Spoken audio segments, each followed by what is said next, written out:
Hey everyone, and welcome to RUBIN'S Mind Lab, where we break down the latest research into what it really means. Ever wonder how tiny babies learn to understand all the different voices they hear?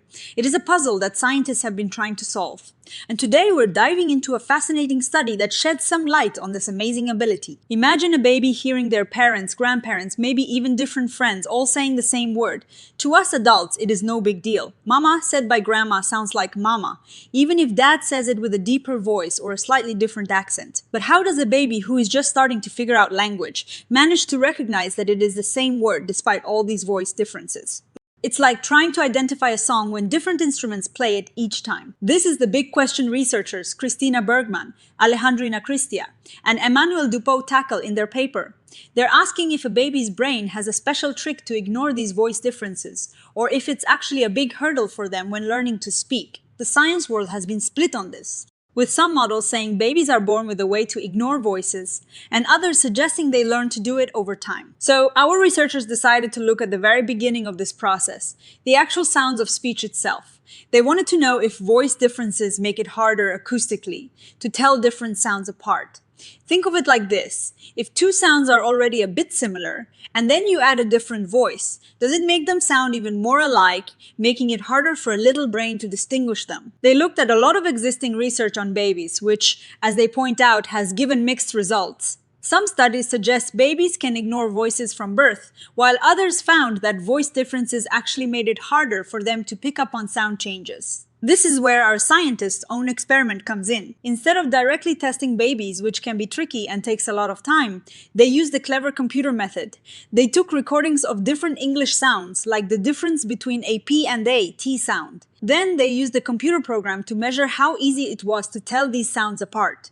They did this in two main ways. First, they compared sounds spoken by the same person. Then, they compared sounds spoken by different people. This allowed them to objectively measure how much the voice differences affected how different the sounds seemed to a computer, which they hoped would mirror how a baby's brain might process them. They used something called Mel Filterbanks and MFCCs, which are basically ways that computers process sound to mimic how our ears hear. Don't worry too much about the technical terms. The key idea is that they're turning the complex sound waves into a format that a computer can analyze to find differences and similarities.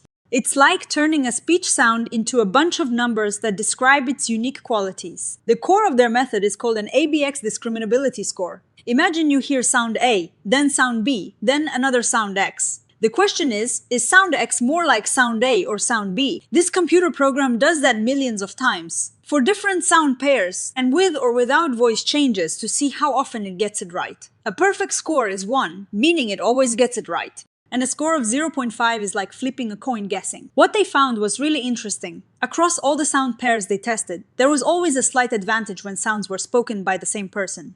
In other words, voice variation did make it a little harder to tell sounds apart, even for their computer program. This slight drop in performance is what they call a negative impact. But it is important to note what they didn't find. They found that for most sound contrasts, even when spoken by different people, the computer could still tell them apart way above chance level. This means that voice variation is a hurdle, but it is not a complete roadblock. It's like a small bump in the road, not a huge chasm. And importantly, this effect wasn't uniform. Some sound pairs were much more affected by voice variation than others.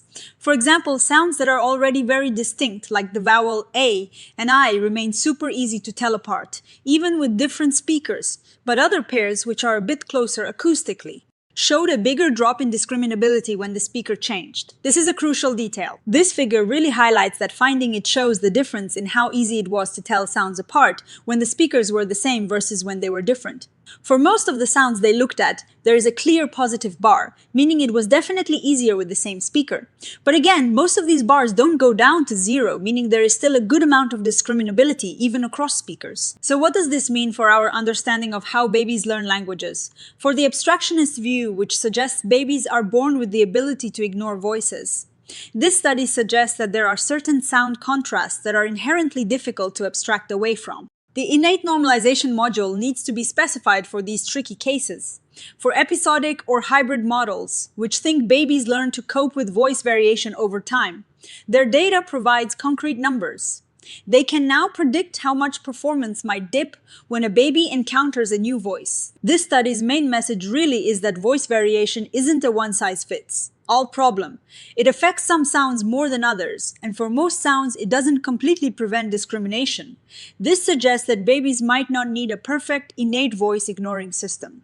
Instead, they might be sensitive to these variations and learn to tune them out or adapt to them over time, especially for sounds that are already very distinct. For us watching this, it means that the initial stages of speech learning are probably more nuanced than we might think. Babies aren't just passively absorbing sounds, they're actively processing the acoustic signal, and voice is a part of that. This research helps us build better models of how this complex process works. And this is a really hopeful takeaway. Even though voice variation is a factor, it is not an insurmountable one for infants. Most of the time, they can still tell the sounds apart. This suggests that babies have a robust capacity to learn language, even with the messy, varied input they receive. One of the interesting points they make is about interpreting studies with babies. Sometimes studies don't find a difference, but it might not be because the babies can perfectly handle voice variation. It could just be that the experiment wasn't sensitive enough to pick up on a subtle effect. This is really important for anyone trying to design or understand baby studies. It points out that when we look for interactions like how voice variation affects discrimination, we need very carefully designed studies and potentially large numbers of participants.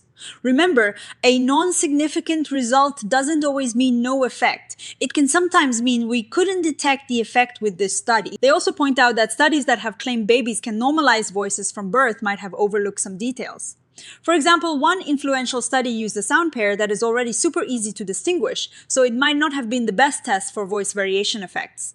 They suggest that to really test these theories, we need to compare sounds that are equally easy within a speaker, but differ greatly in how hard they are across speakers. This way, we can really pinpoint how much babies are sensitive to the extra difficulty that voice variation brings. And it is not just about babies. This research also has implications for how we as adults process speech. We might think we're immune to voice variation, but it still plays a role. This study suggests that for certain sounds, even adults might unconsciously find it a bit harder to process if the voice changes. It challenges the idea that adults always achieve perfect. Speaker, invariant representations. To sum it all up, these researchers have done a great job of quantifying a tricky problem. They've shown that voice variation does make it harder to distinguish sounds, but it is not a complete disaster. For many sound pairs, the difference is small, and for others, it is more pronounced. This detailed acoustic analysis gives us a much clearer picture of the challenges and capabilities involved in learning to understand speech, from the earliest stages of infancy to adulthood. It's a reminder that the human brain is incredibly adept at learning, even in the face of complex and variable input. This is the beauty of science like this. By quantifying the effects, we can move away from vague ideas and towards testable predictions. This study provides a solid foundation for future research, whether that is on babies, adults, or even improving our computer speech recognition systems. So what here is that understanding the acoustic reality of speech variation helps us understand the cognitive feats required for language learning, and it allows for more rigorous testing of different theoretical models. It's a great example of how looking at the fundamental building blocks of language can unlock deeper insights into the mind. So what are your thoughts on this study? Do you remember struggling to understand someone because of their voice? Let me know in the comments below. If you found this breakdown helpful, please give this video a thumbs up, subscribe to RUBIN'S Mind Lab for more fascinating research, and hit that notification bell so you don't miss our next episode. Thanks for watching, and we'll see you next time.